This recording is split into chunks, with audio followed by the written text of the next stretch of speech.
hi, is Charlie there? And your wife will go, no, I'm serious. I'd call her before they do it. Sorry, I'm laughing. But no, I mean, they do this to most reporters. No, it's serious. They'll go, but I understand, but it sounds like a joke when I do it. The point is, hi, is Charlie there? No, he's not going to leave a message. Well, yeah, who's this? Well, this is his wife, Mrs. Skelton. That's impossible. I'm pregnant with his baby, and we're engaged. And then the woman will start crying and saying, well, I'll give you mine, And then they'll call up. If you have a little dog in the backyard, they'll say, I'm watching your little white dog right now. You're like, excuse me? And then your wife looks out the window and the dog's there and goes, yeah, and that's when I'm going to stab you and rape you.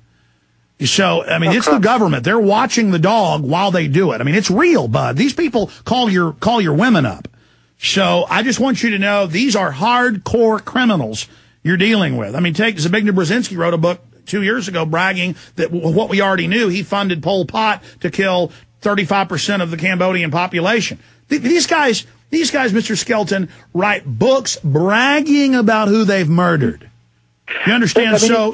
It's a very interesting point what you're making there, is that a lot of the documentation, a lot of the ideology behind the shift towards globalization, it's been printed. It's open. It's out in the open. It's kind of so big. The point I was making, I think, in one of my pieces, it's so big and so much out in the open. People don't see it.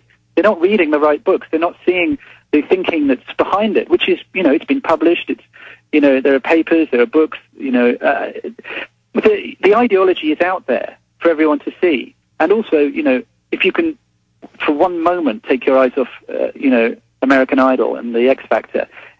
You can see changes happening ever so slightly, incrementally, all the time around you. But the problem is, people just don't have to. It's becoming. I genuinely think it's psychologically impossible for a lot of people to notice and to think and to see. I do, and that's one of the great horrors. They've rendered us stupid. Well, most reporters get those calls that actually go to Bilderberg, so I'm just giving you a warning to let her know, since you're online, to just laugh Hannah, it off when they call. You had your warning, Hannah. Okay, so she's listening. Now, we appreciate your time. Do you have a website, books, writings, stuff you want to point people at? Apart from yours, no. Do you know what?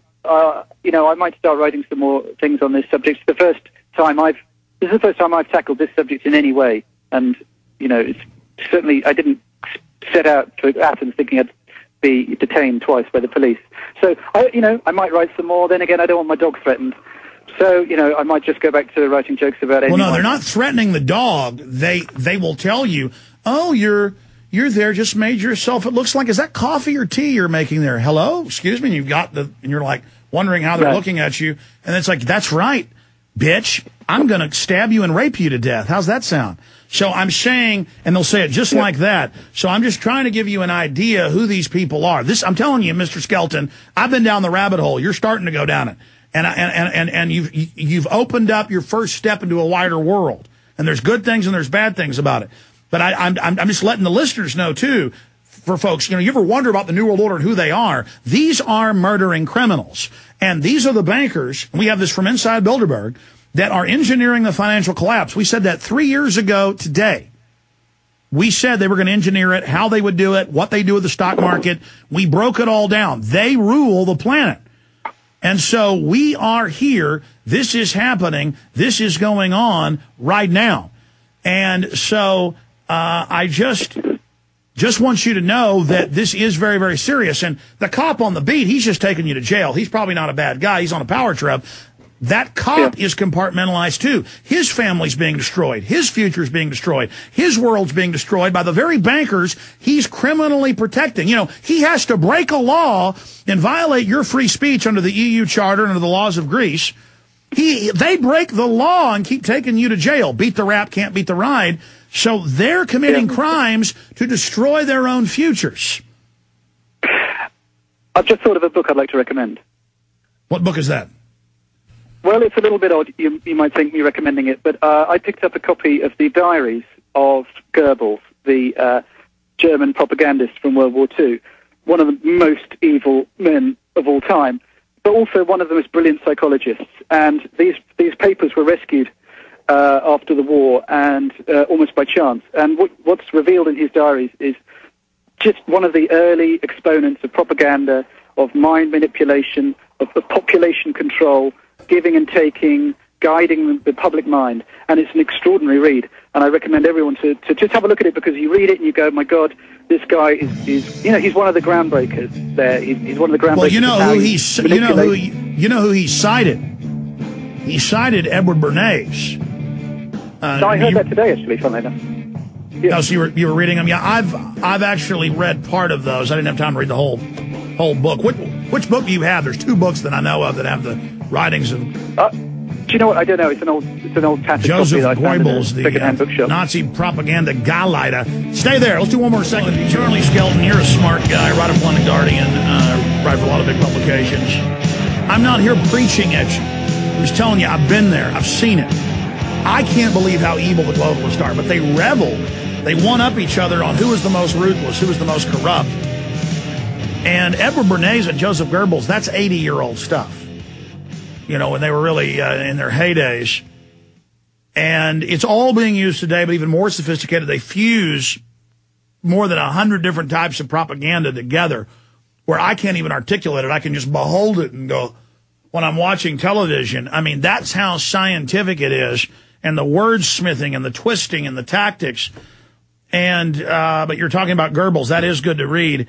I definitely want to have you back up in the near future. I want to get you up for 15, 20 minutes tomorrow. I won't keep you for 10 hours. If your cell bill's huge, it's $50 or something, send me a bill. I'll pay for it. So I appreciate you. We were going to try to call your hotel, but you got detained, and luckily we thought to get your cell phone earlier. And I know I've been, preaching at you, but you're there, arrested twice, released again. Have they won? I mean, are you not going back now, to the Bilderberg group meeting? I mean, I guess you could go buy a 100-pound, 200-pound digital zoom, a little bit better Sony one that has like a 50 zoom or something, and maybe have taxis drive by and take photos. Digitals are good at that. Don't let them stop you just because they've arrested you twice. Now, that's easy to say. I was only arrested once for 16 hours and didn't like it, or 15, 16, whatever. But so, I mean, where are you going from here? It's a good question. Have they won? And partially they had today. I didn't. I was intimidated enough not to go up to the gates of the hotel today. I was well away from it when I was detained for the second time. Because I was saying, I was laughing through gritted teeth with the policewoman who was going, I can't believe you're back again. And I was saying, look, I was trying not to be.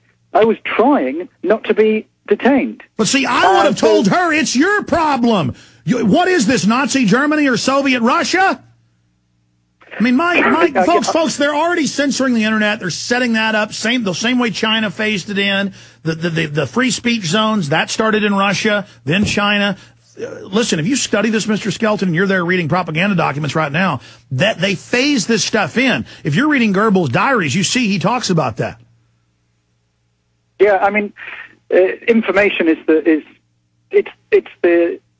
key thing, the holding back or sharing of information. And, insofar as the internet allows a sharing of viewpoints, of differing viewpoints and of information, different information, the key word being different, that's great. I don't know how long that difference is going to last. And I'd like to make a serious point here, which is that, it's very difficult to categorize the alternative media and people with alternative viewpoints as one thing.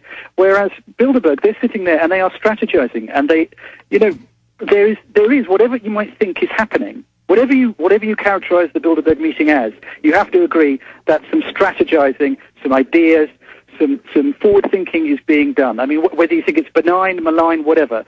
So this kind of strategy. Oh no, power brokers. Yeah, I know. But these broad. They don't get together and talk about power. Sure, I know. So what? But on the point from you turn it around and you see what people like you and other alternative voices are saying. It's very difficult to strategize against that kind of serious, big money, strategizing that's going on their side. And one of the difficult things is that people have differences of opinion and people disagree. I disagree with my wife about aspects of September 11th, for example. We have I disagree about certain things about the importance of gun control, and my mind is slightly changing on that, I have to admit. But whilst we have differences